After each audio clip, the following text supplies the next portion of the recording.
बिस्मिल्लाहिर्रहमानिर्रहीम। हम पिछले कई सालों से जी ये जो परिंदे हैं उनको तहफ़्फ़ुज़ देने के हवाले से, उनकी नस्ल को बढ़ाने के हवाले से काम कर रहे हैं। हम घोंसले लगा रहे हैं काफ़ी अरसे से।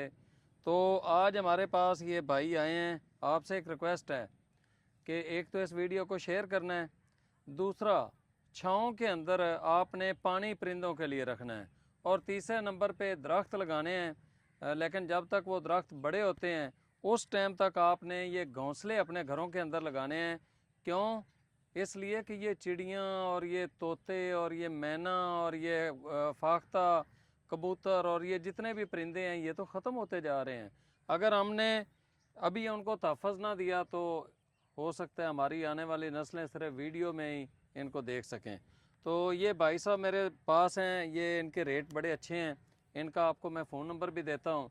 हम ये जो बर्गर खाते हैं ना, वो जो 200-300 रुपए का बर्गर होता है, उसकी कीमत में ये एक घोंसला आ जाता है। और अगर हम एक घोंसला अपने घर में लगा देते हैं, अगर चिड़िया इसके अंदर अंडे और बच्चे दे देती है तो समझें उनके 3 से 4 बच्चे बढ़ जाएंगे, 3 से 4 चिड़िया बढ़ जाएंगी। तो मेरा ये ख्याल है कि हमें इन चिड़िया को खुसूसी तौर पर और बाकी परिंदों को बचाने के हवाले से अपना काम करना चाहिए।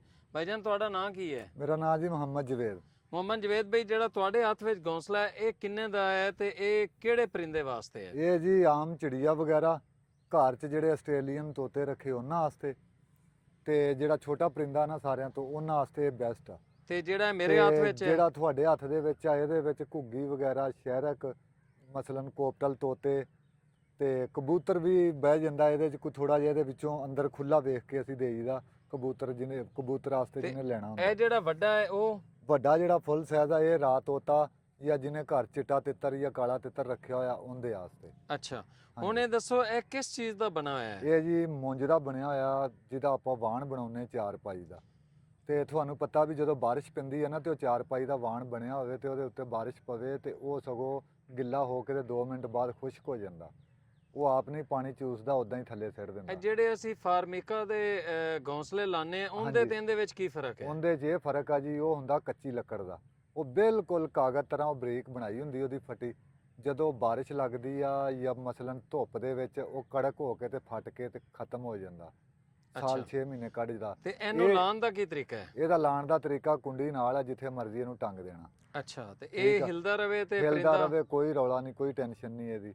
ਅੱਛਾ, ਇਹ ਉਹਨਾਂ ਹੀ ਬੈਸਟ ਆ ਜਿੰਨਾ ਹਿੱਲੇਗਾ। ਕਈ ਪਰਿੰਦੇ ਝੂਲੇ ਲੈਣ ਦੇ ਸ਼ੌਕੀਨ ਹੁੰਦੇ, ਜੈਸੇ ਬਿਜੜਾ, ਉਹ ਇੱਕ ਆਪਣਾ ਝੂਲੇ ਵਾਸਤੇ ਬਣਾਉਂਦਾ ਅਲੱਗਾ, ਇੱਕ ਆਪਣੇ ਘੋਂਸਲੇ ਵਾਸਤੇ ਘੋਂਸਲਾ ਬਣਾਉਂਦਾ, ਉਹ 2 ਬਣਾਉਂਦਾ ਇੱਕ ਪਰਿੰਦਾ। ਅੱਛਾ, ਇਹ ਦੱਸੋ ਕਿ ਇਹ ਜਿਹੜੇ ਹੈ ਨੇ ਘੋਂਸਲੇ, ਇਹਦਾ ਕੀ ਰੇਟ ਲਾਓਗੇ? ਸਾਡੇ ਦੋਸਤ ਜਿਹੜੇ ਤੁਹਾਡੇ ਕੋਲ ਹੁਣ ਖਰੀਦਣਗੇ ਤੇ ਇਹਦਾ ਕੀ ਰੇਟ ਲਾਓਗੇ? ਇਹਦਾ ਮੰਗੀ ਦਾ ਜੀ ਛੋਟੇ ਦਾ ਅਸੀਂ 400 ਤੇ ਵੱਡੇ ਦਾ 600। ਠੀਕ ਹੈ। ਤੇ ਵਿੱਚੋਂ ਗੁੰਜਾਇਸ਼ ਰੱਖੀ ਦੀ ਆ। ਕੋਈ ਗਾਹਕ ਐਸਾ ਆਉਂਦਾ ਕਿ ਅਸੀਂ ਇਹ ਮੰਗਦੇ ਤੇ ਸਾਨੂੰ ਇਹ ਹੀ ਦੇ ਜਾਂਦਾ। ਅੱਛਾ, ਅਸਲ ਨਾ ਅਸੀਂ ਤੁਹਾਡੀ ਵੀ ਸਪੋਰਟ ਕਰਨਾ ਚਾਹ ਰਹੇ ਹਾਂ ਤੇ ਜਿਹੜੇ ਪਰਿੰਦੇ ਹੈ ਨੇ ਉਹਨਾਂ ਨੂੰ ਵੀ ਅਸੀਂ ਬਚਾਉਣਾ ਚਾਹ ਰਹੇ ਹਾਂ। ਸਾਡੇ ਕਸਟਮਰ ਵਾਸਤੇ ਇੱਕ ਹੀ ਰੇਟ ਦੱਸੋ ਵੀ ਕਿਹੜਾ ਰੇਟ ਦੇਵੋਗੇ? ਬੈਸਟ ਰੇਟ ਇਹ ਹੀ ਆ ਜੀ। ਇਹਦਾ ਅਸੀਂ ਕੋਸ਼ਿਸ਼ ਹੁੰਦੀ ਹੈ ਸਾਡੀ ਵੀ, ਕੋਈ ਗਾਹਕ ਆਉਂਦਾ ਸਾਨੂੰ 600 ਮੰਗਿਆ 600 ਦੇ ਗਿਆ, ਕੋਈ ਆਉਂਦਾ ਯਾਰ ਘੱਟ ਕਰ, ਉਹਨੂੰ ਕਹੀਦਾ 500 ਦੇ ਦੇ, 450 ਦੇ ਦੇ, ਐਂਡ 400 ਦਾ ਦੇ ਦੇਈਦਾ ਵੱਡਾ। ਠੀਕ ਹੈ। ਛੋਟਾ ਅਸੀਂ 400 ਮੰਗਦੇ ਆ, ਸਾਨੂੰ 400 ਵੀ ਮਿਲ ਜਾਂਦਾ, 300 ਵੀ ਮਿਲ ਜਾਂਦਾ, ਐਂਡ 250 ਦਾ ਦੇ ਦਿੰਦੇ ਆ। ਇਹ ਹੁਣ 250 ਦਾ ਦੇਵੋਗੇ ਤੇ ਇਹ 400 ਦਾ। 400 ਦਾ। ਹਾਂਜੀ। ਅੱਛਾ ਜੀ, ਇਹ ਬਹੁਤ ਹੀ ਖੂਬਸੂਰਤ ਬਣਾਇਆ ਹੈ। ਇਸ ਦੇ ਉੱਪਰ ਸਰੇਸ਼ ਲਾ ਕੇ ਇਹਨੂੰ ਪੱਕਾ ਕੀਤਾ ਗਿਆ ਹੈ, ਫਿਰ ਡੋਰੀ ਲਾਈ ਗਈ ਹੈ। ਫਿਰ ਇੱਕ ਪੀਸ ਮੈਂ ਤੁਹਾਨੂੰ ਦਿਖਾਉਣਾ, ਆ ਦੇਖੋ। ਇਹਨੂੰ ਇਸ ਤਰ੍ਹਾਂ ਮਸਲਨ ਨੱਪ ਵੀ ਦਿੰਨੇ ਆ, ਦੇਖੋ ਕਿ ਖਤਮ ਹੋ ਗਿਆ, ਕਹਿ ਦਿੰਦੇ ਜੀ ਇਸ ਤਰ੍ਹਾਂ ਖਰਾਬ ਹੋ ਜਾਏਗਾ। ਇਹਨੂੰ ਤੁਸੀਂ ਅੰਦਰੋਂ ਹੱਥ ਲਾਉਣਾ ਤੇ ਇਹਨੇ ਬਿਲਕੁਲ ਆਪਣੀ ਜਗ੍ਹਾ ਤੇ ਆ ਜਾਣਾ। ਇਹਦੇ ਉੱਤੇ ਬਾਰਿਸ਼ ਨਾਲ ਪਾਣੀ ਪੈ ਕੇ ਸਰੇਸ਼ ਦਾ ਅਸਰ ਖਤਮ ਹੋ ਜਾਂਦਾ ਨਾ 2-3 ਸਾਲ 'ਚ, ਤੇ ਇਹਨੇ ਇਦਾਂ ਹੀ ਰਹਿਣਾ, ਇਹ ਖਰਾਬ ਨਹੀਂ ਹੋਣਾ। ਇਹਦੀ ਬੁਨਿਆਦ ਬੰਦੇ ਦੀ ਘੱਟ ਆ ਤੇ ਇਹਦੀ ਫਿਰ ਵੀ ਕੋਈ 4 ਸਾਲ ਜ਼ਿਆਦਾ। ਆਪਣਾ ਫੋਨ ਨੰਬਰ ਦੱਸੋ ਜ਼ਰਾ। 0300 ਪੂਰਾ 24 60 518। ਅੱਛਾ, ਅਗਰ ਸਾਡੇ ਦੋਸਤ ਜਿਹੜੇ ਪਾਕਪਤਨ ਦੇ ਨਹੀਂ ਆਏ ਨੇ, ਹਾਂਜੀ, ਤੇ ਬਾਅਦ ਤੁਹਾਡੇ ਕੋਲ ਪੁੱਛਣਾ ਕਿ ਤੁਸੀਂ ਆਇਆ ਕਿੱਥੋਂ, ਤੁਸੀਂ ਦੱਸੋ ਕਿ ਉਹਨਾਂ ਨੂੰ ਕਿਵੇਂ ਭੇਜੋਗੇ? ਅਸੀਂ ਉਹਨਾਂ ਨੂੰ ਜੀ ਉਹ ਰਾਬਤਾ ਕਰਦੇ ਆ, ਅਸੀਂ ਉਹਨਾਂ ਨੂੰ ਬੱਸ ਵਾਲੇ ਨੂੰ ਦਿੰਨੇ ਆ। ਉਨੀ ਦੇਰ ਤੱਕ ਸਾਡਾ ਰਾਬਤਾ ਰਹਿੰਦਾ ਜਿੰਨੀ ਦੇਰ ਤਾਈਂ ਅਗਲੇ ਬੰਦੇ ਨੂੰ ਮਾਲ ਮਿਲ ਨਹੀਂ ਜਾਂਦਾ। ਠੀਕ ਹੈ। ਕਿਉਂਕਿ ਜਦੋਂ ਅਸੀਂ ਬੱਸ ਦਾ ਕਿਰਾਇਆ ਅਗਲੇ ਬੰਦੇ ਨੇ ਦੇਣਾ ਹੁੰਦਾ, ਜਿਹੜੇ ਬੰਦੇ ਨੇ ਲੈਣੇ। ਘੱਟ ਤੋਂ ਘੱਟ ਕਿੰਨੇ ਘੋਂਸਲੇ ਇਸ ਤਰ੍ਹਾਂ ਗੱਲ ਦਿੰਦੇ ਹੋ? ਇਸ ਤੋਂ ਅਸੀਂ ਘੱਟ ਤੋਂ ਘੱਟ ਅਸੀਂ 10 ਵੀ ਭੇਜ ਦੇਈਦੇ ਆ, 5 ਵੀ ਭੇਜ ਦੇਈਦੇ ਆ। ਲੇਕਿਨ ਉਹ ਕਿਰਾਇਆ ਅਗਲੇ ਨੂੰ ਪੈਣਾ, ਉਹ ਜ਼ਿਆਦਾ ਮੰਗਾ ਲੇਗਾ ਤੇ ਉਹਨੂੰ ਜ਼ਿਆਦਾ ਫਾਇਦਾ, ਥੋੜਾ ਮੰਗਾਏਗਾ ਤਾਂ ਥੋੜੇ ਤੇ ਕਿਰਾਇਆ ਦੇਖੋ ਜੀ, ਉਨਾ ਹੀ ਤੁਸੀਂ ਪੈ ਜਾਣਾ। ਇੱਕ ਘੌਂਸਲਾ ਮੰਗਵਾਓਗੇ, ਬੱਸ ਵਾਲੇ ਨੇ ਉਨਾ ਕਿਰਾਇਆ ਲੈਣਾ ਹੈ, 5 ਤੋਂ 10 ਮੰਗਵਾਓਗੇ ਉਹਨੇ ਉਨਾ ਹੀ ਕਿਰਾਇਆ ਲੈਣਾ ਹੈ। ਤੇ ਅਸੀਂ ਜੀ ਪਰਿੰਦਿਆਂ ਨੂੰ ਬਚਾਉਣਾ ਹੈ, ਪਰਿੰਦਿਆਂ ਦੀ ਨਸਲ ਨੂੰ ਵਧਾਉਣਾ ਹੈ। ਤੇ ਭਾਈ ਦੁਬਾਰਾ ਆਪਣਾ ਫੋਨ ਨੰਬਰ ਦੱਸੋ। 0300 ਪੂਰਾ 24 60 518। ਤੇ ਨਾਮ ਕੀ ਹੈ ਆਪਣਾ? ਮੁਹੰਮਦ ਜਵੇਦ। ਅੱਛਾ, ਹੁਣ ਤੁਸੀਂ ਆਦਾ ਦੱਸੋ ਕਿ ਤੁਸੀਂ ਕਿੱਥੇ ਰਹਿੰਦੇ ਹੋ ਤੇ ਕਿਹੜੇ ਕਿਹੜੇ ਸ਼ਹਿਰ ਵਿੱਚ ਕਿਹੜੇ ਕਿਹੜੇ ਦਿਨਾਂ ਵਿੱਚ ਜਾਂਦੇ ਹੋ? ਕੋਈ ਦਿਨਾਂ ਦਾ ਕੋਈ ਹਿਸਾਬ ਨਹੀਂ ਹੁੰਦਾ, ਇਹ ਚੱਕਰ ਹੁੰਦਾ। ਮਸਲਨ ਹੁਣ ਪਾਕਪਤਨ ਆਏ ਆ ਨਾ, ਇੱਥੇ ਹੁਣ ਅਸੀਂ ਦੁਬਾਰਾ ਜਲਦੀ ਤੋਂ ਜਲਦੀ ਆਈਏ ਤੇ 2 ਮਹੀਨਿਆਂ ਬਾਅਦ, ਲੇਟ ਤੋਂ ਲੇਟ ਆਈਏ ਤੇ 6 ਮਹੀਨਿਆਂ ਬਾਅਦ। ਤੇ ਕਿਹੜੇ ਕਿਹੜੇ ਸ਼ਹਿਰ ਰਹਿਣ ਵਾਲੇ ਕਿੱਥੇ ਦੇ ਹੋ? ਮੈਂ ਬੂਰੇ ਵਾਲੇ ਦੇ ਰਹਿਣ ਵਾਲਾ, ਚੱਕ ਨੰਬਰ 309, ਥਾਣਾ ਸੋਹਕਾ, ਤਹਿਸੀਲ ਬੂਰੇ ਵਾਲਾ, ਜ਼ਿਲ੍ਹਾ ਦਿਹਾੜੀ। ਤੇ ਕਿਹੜੇ ਕਿਹੜੇ ਸ਼ਹਿਰ ਵਿੱਚ ਕਰੀਬ ਕਰੀਬ ਜਾਂਦੇ ਹੋ?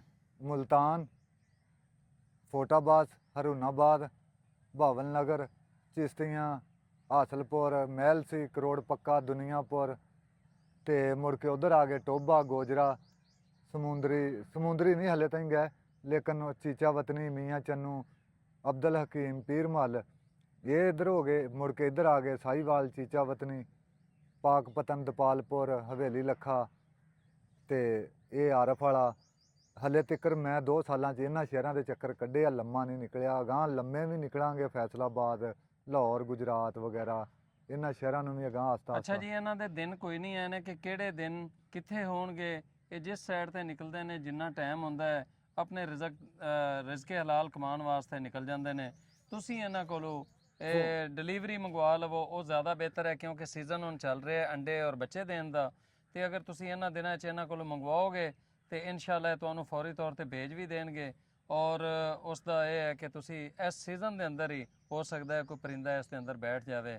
ਇਸ ਵੀਡੀਓ ਨੂੰ ਸਵਾਬ ਸਮਝ ਕੇ ਸ਼ੇਅਰ ਕਰਨਾ ਹੈ, ਕਿਉਂਕਿ ਅਸੀਂ ਦੇਖੋ ਬਹੁਤ ਸਾਰੇ ਅਖਰਾਜਾਤ ਕਰਨੇ ਹੈ। ਸਭ ਤੋਂ ਪਹਿਲੇ ਅਸੀਂ ਦਰਖਤ ਲਾਣਾ ਹੈ ਆਪਣੇ ਘਰ, ਲੇਕਿਨ ਜਿਸ ਟਾਈਮ ਤੱਕ ਦਰਖਤ ਵੱਡਾ ਨਹੀਂ ਹੁੰਦਾ ਹੈ ਉਸ ਟਾਈਮ ਤੱਕ ਅਸੀਂ ਇਹ ਘੌਂਸਲੇ ਲਾਵਾਂਗੇ ਤਾਂ ਕਿ ਇਸ ਦੇ ਅੰਦਰ ਕੋਈ ਪਰਿੰਦੇ ਆ ਜਾਵਣ। ਦੂਸਰਾ ਇਹ ਹੈ ਕਿ ਇਹਨੂੰ ਲਾਣਾ ਹੈ, ਦਰਖਤਾਂ ਦੇ ਉੱਤੇ ਵੀ ਲਾ ਸਕਦੇ ਹੋ, ਦੀਵਾਰ ਨਾਲ ਵੀ ਕਿਧਰੇ ਉੱਚਾ ਟੰਗ ਸਕਦੇ ਹੋ। ਟੰਗਣਾ ਥੋੜਾ ਉੱਚਾ ਹੈ ਤਾਂ ਕਿ ਪਰਿੰਦਾ ਇਹ ਸਮਝੇ ਕਿ ਕਿਸੇ ਬੰਦੇ ਦਾ ਵੀ ਹੱਥ ਨਹੀਂ ਪਹੁੰਚੇਗਾ, ਕੋਈ ਬਿੱਲੀ ਵਗੈਰਾ ਵੀ ਇੱਥੇ ਤੱਕ ਨਹੀਂ ਪਹੁੰਚ ਸਕੇਗੀ। ਤੁਸੀਂ ਕੋਈ ਹੋਰ ਗੱਲ ਕਰਨਾ ਚਾਹੋਗੇ? ਨਹੀਂ, ਬਸ ਮਿਹਰਬਾਨੀ ਜੀ, ਇਨਸ਼ਾਅੱਲਾ। ਤੇ ਇਹ ਜ਼ਰਾ ਕੈਮਰਾਮੈਨ ਇਹਨੂੰ ਜ਼ਰਾ ਕਰੀਬ ਤੋਂ ਦਿਖਾ ਦੇਵੇ ਜੀ। ਇਨਸ਼ਾਅੱਲਾ ਇਹ ਤੁਹਾਨੂੰ ਉਹ ਨਹੀਂ ਹੋਏਗਾ, ਸ਼ਿਕਵਾ ਨਹੀਂ ਹੋਏਗਾ। ਮੈਂ ਬਾਈ ਦਾ ਜਿਹੜਾ ਹੈ ਨਾ ਸਾਰਾ ਬਾਇਓਡਾਟਾ ਪਹਿਲੇ ਲੈ ਚੁੱਕਾ। ਇਹ ਤੁਹਾਡੇ ਪੈਸੇ ਲੈ ਕੇ ਨਹੀਂ ਨਸੇਗਾ, ਲੇਕਿਨ ਇਸ ਵਿੱਚ ਉਧਾਰ ਨਹੀਂ ਹੁੰਦਾ। ਪਹਿਲੇ ਤੁਸੀਂ ਇਹਨਾਂ ਨੂੰ ਪੈਸੇ ਭੇਜੋਗੇ, ਭੇਜਣ ਤੋਂ ਬਾਅਦ ਇਹ ਤੁਹਾਨੂੰ ਰਖਵਾਉਣਗੇ ਔਰ ਤੁਸੀਂ ਬੱਸ ਦੇ ਜ਼ਰੀਏ ਉਹਨਾਂ ਨੂੰ ਵਸੂਲ ਕਰ ਲਵੋਗੇ। ਕਮ ਅਜ਼ ਕਮ 2-2 4-4 ਇੱਕ ਘੌਂਸਲੇ ਲਵੋ ਤੇ ਲਾਓ, ਸਾਡੀ ਇਸ ਮੁਹਿੰਮ ਦਾ ਹਿੱਸਾ ਬਣੋ। ਬਹੁਤ ਸ਼ੁਕਰੀਆ।